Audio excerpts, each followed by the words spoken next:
So I promised to write up on how to do hard Zmei, but waited a little bit to see if IMC made any changes to the raid. They did in fact do so while I was making this video, so some of the footage might be a little bit older, particularly below 40% of the boss's HP. The most important thing to do here is to make a party composition that makes this easier. Given the sheer volume of incoming damage while learning the fight, the easiest way to handle this is with 2 healers and 3 DPS. One of your DPS will end up tanking, so one being a swordsman will make this the easiest, however it's not mandatory. However, the person who is tanking Zmei itself will take a pretty big cut to their outgoing DPS, so plan accordingly. The DPS requirement here is also extreme, and you can probably go back to doing this with 1 healer as everyone masters handling the mechanics. The second most important thing is to mind your mental state. Each attempt will be about 20 to 30 minutes long, and the fight is the hardest in the second half. As with all hard raids, you have 10 deaths across all your party members, and it's crucial to have as many of these going into the second half as possible. If you run 2 healers, the ideal comp here is Prehistorical Miko and Prehistorical Kaba. Decide which healer is using Prophecy and Revive first. Make sure that the second healer only uses Prophecy and Revive if they fall off, or cast Revive again early if someone has theirs popped prematurely. I also recommend that healers save their relic for the base and cooldown reduction for 50% or less, and broadly I recommend DPS save the relic for the second half as well. Given the changes and bug fixes, I think that doing this with a solo healer is fairly reasonable again, especially if the healer has an Oracle 1 earring for extended prophecy duration. Though truly, I think while learning, having the extra revives will help quite a bit. As a DPS, you can also simply practice the fight on auto, particularly without a healer, to learn how to move and find the easiest path during mechanics while avoiding the burn debuff. If you can, as a DPS, minimize your incoming damage, and then you're doing your healer a huge favor, and your runs will become much faster with 4 DPS instead of 3. The order in which he uses mechanics is a little random, but he'll always start by landing in a large area, which can also break randomly spawned rocks near his location. The rock explosions will knock you down, and while not particularly dangerous on the initial landing, it's important to keep this in mind for later mechanics. Make sure that you move away from the spawn location and get set up in a comfortable position, with the tank at the head and the rest of the group at its side or tail. It's important, however, that people stay fairly close so that all buffs used hit the tank as well as the main group. Because the boss charges often, it's a good idea for the tank to generally stand near the wall while still allowing himself room to move should the boss create a stun box around him. The tank can get completely stuck behind the boss or between the boss and the wall if this happens. The first major mechanic I'll talk about is the AoE silencing debuff. This debuff also reduces your attack stats significantly, and it can stack if you get hit more than once. The boss has 2 instances of this skill, and unfortunately can sometimes double up on them. One is a 40-second cooldown and one is a 60-second cooldown. Often, I'll keep a loop timer for 40 seconds on my second monitor to indicate when it's off cooldown, as this is the only way that Blitz Hunter is functionally playable, as casting Tempest Shot or Electric Surge as the silence animation starts guarantees that you'll be hit by the silence no matter what. Next is the Destruction Fireball. There's a couple ways that you can bait this mechanic, as it's also one of the most deadly. The target of this attack will have a very small red reticle under their character. You can have one healer focus on baiting the fireball, and this would probably ideally be the Kabbalist in this scenario. However, if your DPS is on the stronger side, the best DPS candidate for this task is a wizard, since you can just self-stop the fireball, which keeps the trail of fire in one place and prevents everyone from taking stacks of the burn debuff.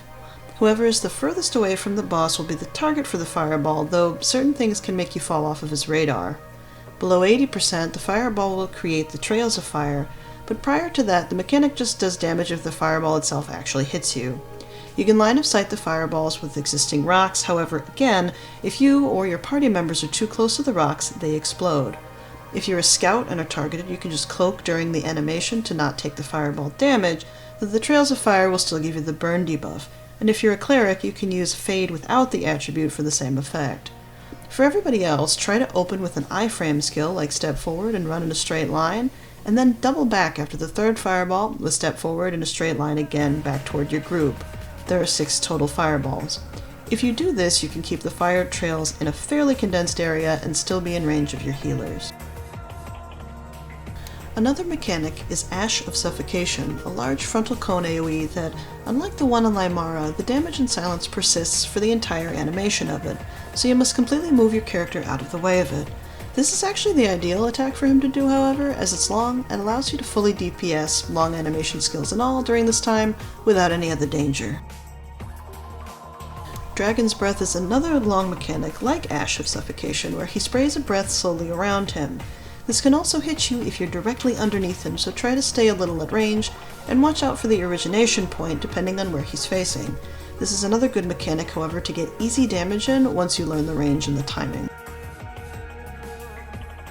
Zmei will also fly into the air and drop meteors. These tend to track one person, but everyone will need to move away from the red circles, and ideally the group moves together, and not near rocks. Again, they explode. You can also step forward these, but there are also two versions of this attack, and he can also double up on them.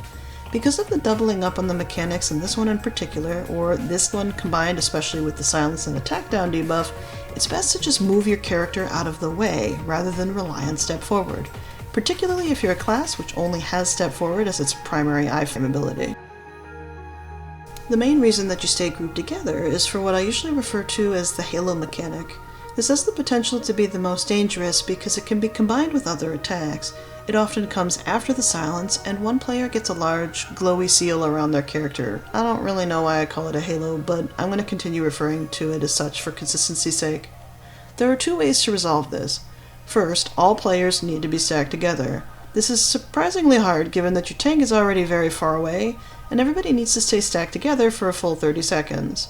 Second, Prophecy will block the stun that occurs when players get too far apart from each other, and this makes Prophecy a much easier way to handle this mechanic, though IMC's already nerfed Prophecy working on the burn debuff, so it would be in your best interest to practice staying together and moving together, as other mechanics will happen while someone has the debuff. Also, Prophecy won't block the stun on the target of the halo. The halo also appears during Rage, which is a mechanic with a longer cast bar where Zmei creates a massive stun box around his body. This can trap you if you're too close to a wall, and will do a lot of damage if you're under him and there are rocks nearby. If you're the target of the Rage, again, you have the giant halo seal thing around you, step away from your group a little bit and then step forward at the end of the cast bar. The timing on this is such that you need to be in the invuln frame as the cast bar ends. The target then needs to kite the laser away, and again, be mindful of rocks as the laser will break them and make them explode, which can knock you down. Because this can also be paired with the other halo mechanic that stuns, it's a good idea, even if you're not the target, to step forward at the end of the cast bar if you don't have Prophecy. It is not guaranteed that the group will be too far apart, and the target kites away the laser. If you're not the target of the laser, this is a great time to pump the DPS. As a healer, you may want to follow the target of the laser without stepping into fire yourself to ensure that the target does not get knocked down or stunned. You can use cooldowns on the target of both Rage or Fireballs to ensure that they don't die, such as using Foretell, Desperate Defense, or Walt Bomb if you have it as a common skill, or Revenged Sevenfold if Revive is down. If you're the person tanking, there are two attacks that you'll need to handle mostly on your own. There's a small circle AoE that the boss will drop on the tank, which will create a fire trail below 80%.